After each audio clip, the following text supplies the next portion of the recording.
Nauzubillah summa nauzubillah min.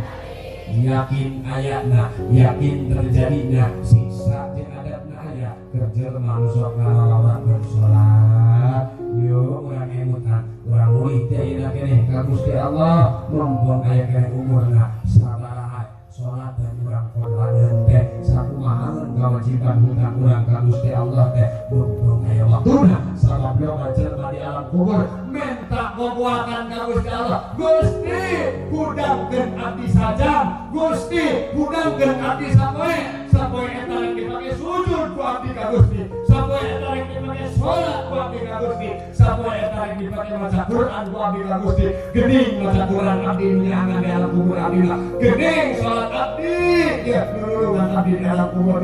Gusti hudangkeun abdi sajam we abdi rek gereja ka tetangga jeung dulur abdi rek ngabejakeun ka anak jeung turunan abdi. Ye alam kubur teh nyata ayana, ye alam kubur teh sempit jeung panasna, ye alam kubur teh cerotna nage ukur langir jeung orangna. Rek kumaha lamun urang teu boga salat aja di alam kubur rek kumaha.